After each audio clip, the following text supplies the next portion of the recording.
Yan, okay. Geely helmet or Evo helmet. Shell, tingin ko halos pares lang sila ng shell. Pag tinignan mo yan, halos pares lang ng shell. Yung forma, yan. Teka lang, yan. Kaya na tumingin kung anong kakaiba sa forma nila. Okay. Ito. Yung spoiler, mas mahaba yung spoiler naman ni Geely helmet. Yung shell. Pero yung bigat nito sabi dito 1.4 kilos. 1.4 lang to. Ito is 1.5. So yun ang sabi ni Geely helmet. Nakalagay dito yan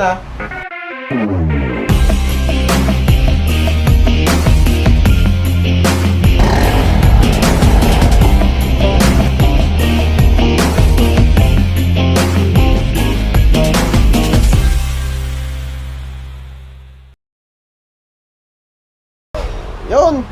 Hello. Kamusta kayo mga ka-troops natin dyan sa mga kaibigan natin? May mga nag-request o may nag-request na review natin si Evo. Pero syempre, samahan na rin natin ang Geely helmet. So, comparison na natin o compare na natin silang dalawa kung ano ba ang mas maangas, mas forma, mas quality. Pero, no helmet brand war tayo. Nililinaw ko lang yan mga ka-troops disclaimer lang. Para, ito lang is para sa mga gustong magkaroon ng helmet. Ano bang mas magandang gamitin or mas magandang helmet? Or baka wala dito sa dalawang to yung magugustuhan ninyo. Kasi syempre may iba't ibang brand tayo na nagugustuhan. May KYT, may Spider, may LS2, syempre may SEC. Syempre kung gusto mo ng mga higher na helmet, meron pa rin tayo mga AGB, yung mga HJC. Yan sa mga quality na yan na helmet ng mga yan. Pero kung budget meal or sabihin natin na doon sa nasa tamang price lang, syempre doon tayo sa muna Geely at Evo helmet. Ito halos pareho lang sila ng presyo. Sa Geely syempre basta ganun, medyo halos dikit lang sila ng presyo. At ngayon, ito na i-confirm na natin yung dalawang to. Mabilis lang to mga troops kasi alam niyo naman kung gaano ka hype si Evo before, pero ngayon hype na hype ngayon si Geely helmet. Ito ang SBX02. Eto na SBX02. Okay, si Acura. Ito yung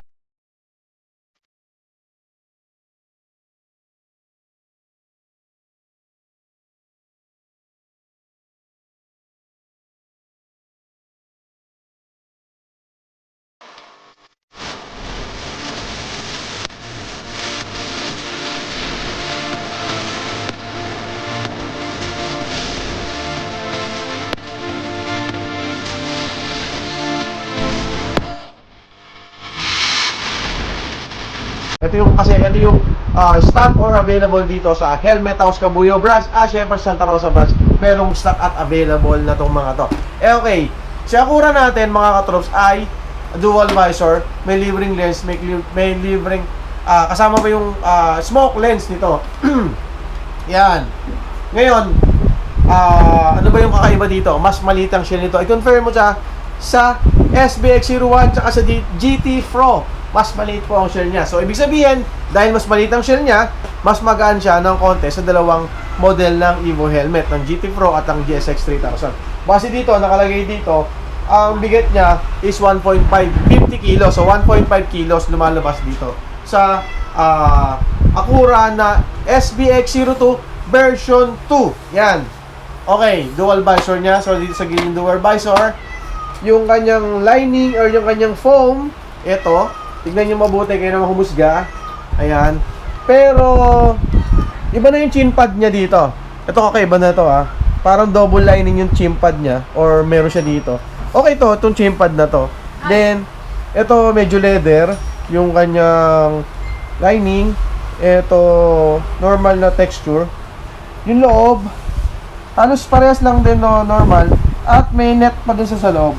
So, after nitong lining na to, meron pa siyang net, tsaka pa yung sabihin natin yung styrol, yung pinakalob. At yung shell niya, kayo na humusga sa shell ni Evo kasi hindi ko malaman kung anong pinaka-shell talaga ni Evo. Kasi, pero quality, makikita niyo naman, marami kayo nakikita kahit may na-aksidente, ito gamit nila, okay naman, diba?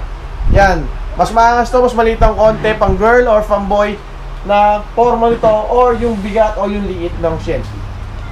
Alright, so ito yung kanyang air vent. Yan. Exhaust. Dito yung exhaust. Maliit lang yung kanyang spoiler. Okay. Yan na tayo mga katrops, mabilis lang tayo. Sabi ko siya, quick. Pinaka-quick lang na comparison ng ating dalawang helmet. Okay, puntahan natin si Jilly. Check natin si Jilly kung ano naman si Jilly. Okay.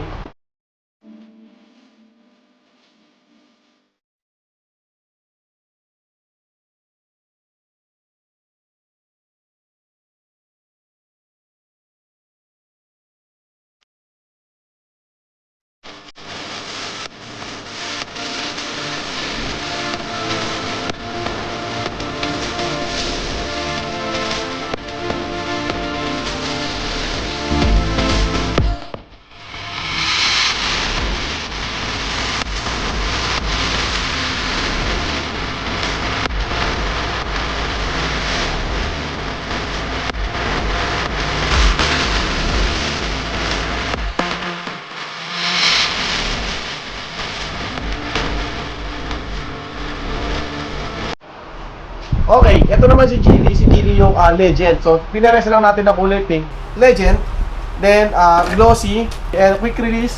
Then, dual visor. Same dual visor. ABS yan na sinasabi ni Jilly helmet. Tapos, intercom ready. So, pwede ka na maglagay dito. Intercom ready. Sunglasses ready. Ayan ang mga spec ni Jilly.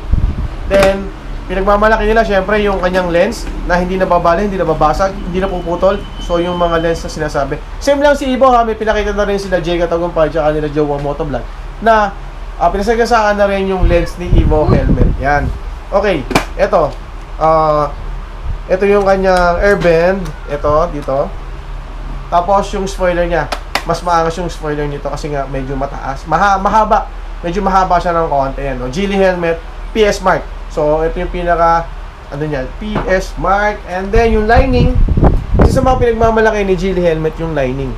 Kasi, sabi nila, para daw kung nasa sopa or nasa set, yung lining niya. So, kayo na humusga kung gaano kaganda ba yung, or kung maganda ba talaga ang lining ni Jilly helmet. Ayan. Kita nyo naman, kakaiba. Ganun din, lining, tapos merong net, tapos saka yung styro. Yun. Ito, confirm na natin, pagsamahin natin. Yan! Okay. Jilly helmet or Evo helmet. Shell, tingin ko halos pares lang sila ng shell. Pag tinignan mo yan, halos pares lang ng shell. Yung forma, yan. Teka lang, yan. Kayo na tumingin kung anong kakaiba sa forma nila. Okay. Ito. Yung spoiler, mas mahaba yung spoiler naman ni Jilly helmet. Yung shell. Pero yung bigat nito sabi dito 1.4 kilos. 1.4 lang to. Ito is 1.5. So yun ang sabi ni Jilly helmet. Nakalagay dito yan 1.5. Positive, negative 5 grams, 50 grams. So yung ganun din dito.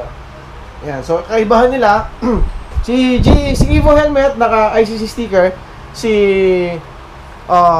Jilly helmet naka PS Mark. So wala tayong issue doon kung sino man ang legal, pero legal parehas yan. May ICC at merong PS Mark. Yan. So, kayo nang bahala mga katrops kung ano yung tingin nyo as bagay sa inyo or ano magugustuhan ninyo. Si Jilly helmet na napakainit ngayon, talagang pinasikat ng mga vlogger, especially mga vlogger talaga.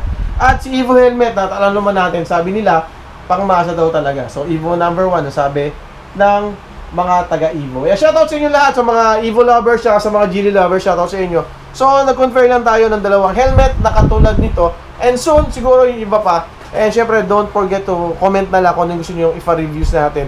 And quick lang, mabilis lang talaga itong gagawin nating review to. Para lang sa mga naghahanap ng helmet dyan. So, maraming salamat sa inyo lahat. Pero kung halimbawa, naghahanap kayo ng helmet, eto, huwag nyo kalimutan i-like and share yung page ni Helmet House, Katapat Homes, tsaka yung Santa Rosa branch. So, natapos lang na anniversary nila.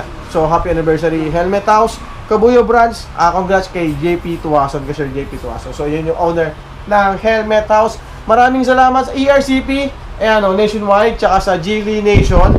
Shoutout sa inyong lahat. And, syempre, salute sa inyo. Ride safe always. God bless always. Because your family is waiting for you. Bye-bye.